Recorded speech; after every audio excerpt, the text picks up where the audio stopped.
Welcome to Thinking is Contagious. Done quite a few of these today. Put out four. This, I think, the fourth one today. But it's been a big day watching some of this Coney Barrett.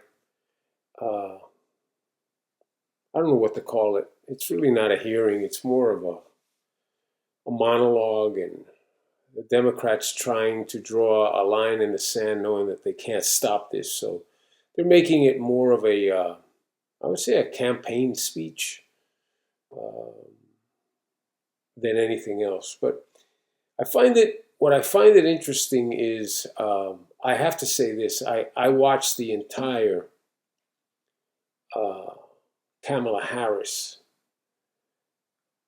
and I can't call it questioning. It was a monologue. I watched hers completely. And I watched Coney Barrett during it, and I think she only had to answer twice, two or three times. And I can tell you that, in my opinion, anybody who watched that saw a glaring difference in the mental acumen of both people.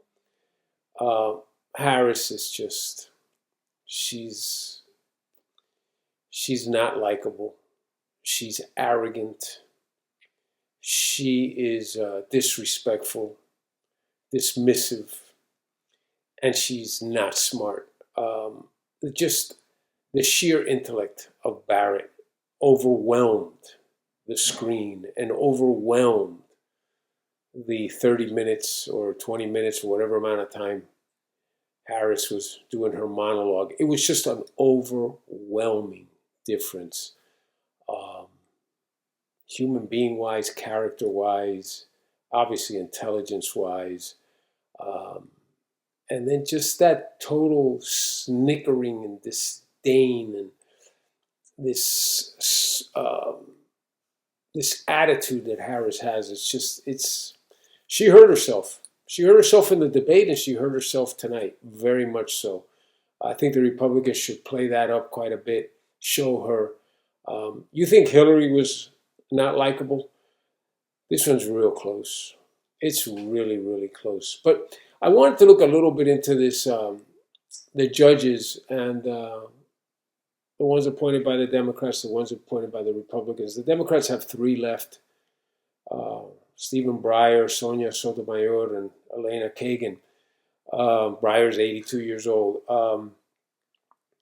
And I was looking at some statistics, and it was only through 2019, so it doesn't count 2020. But um, let's start with this. Out of 67 decisions reached by this group in the court, after argument, uh, they were, and they were including the four judges in 2019 that were appointed by the Democrats. They ruled the same. Out of 67 times, they ruled together in unison the same 51 times. The Republicans ruled the same in unison 37 out of the 67 times. It shows you there who is the more open-minded group, the conservatives or the liberals. The liberals are not open-minded. The liberals they have an agenda, and they conform decisions and their interpretation of the Constitution based on that agenda. The conservative judges interpret the Constitution. And no bigger evidence than John Roberts, who was appointed by Trump and has really gone against Trump four times, major decisions. He was a swing vote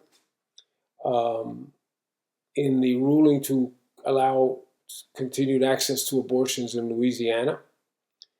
He was the swing vote that defeated Donald Trump's efforts to end DACA.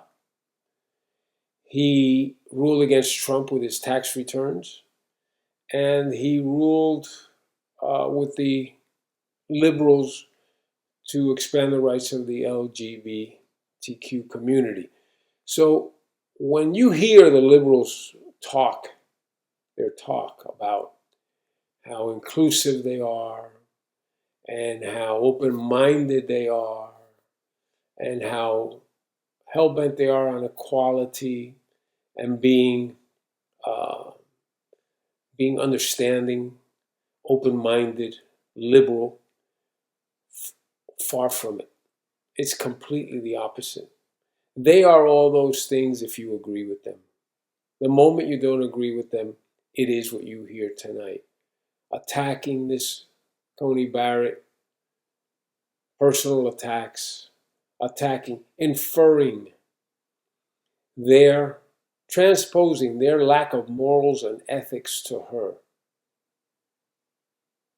questioning whether she can be fair.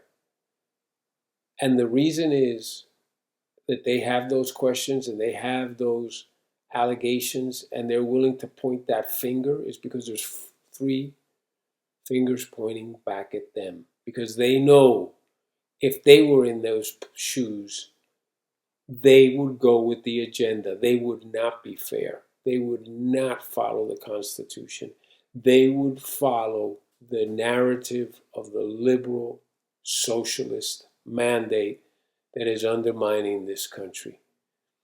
I think this monologue of Democrats tonight is really, really eye-opening. And I hope the nation watched it because I know for a fact Kamala Harris lost a lot of votes tonight. Easily one of the most unlikable human beings that I have ever heard or seen in politics. Just like the senator from Hawaii, also just absurd.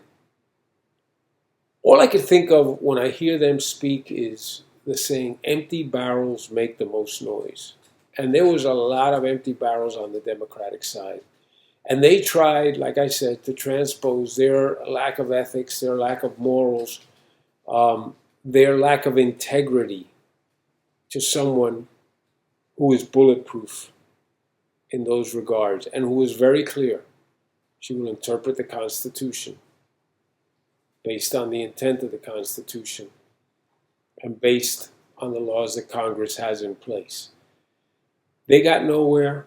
She was unflappable. She shut them down. And the brain power, just the gray matter, the difference, she just dwarfed these people.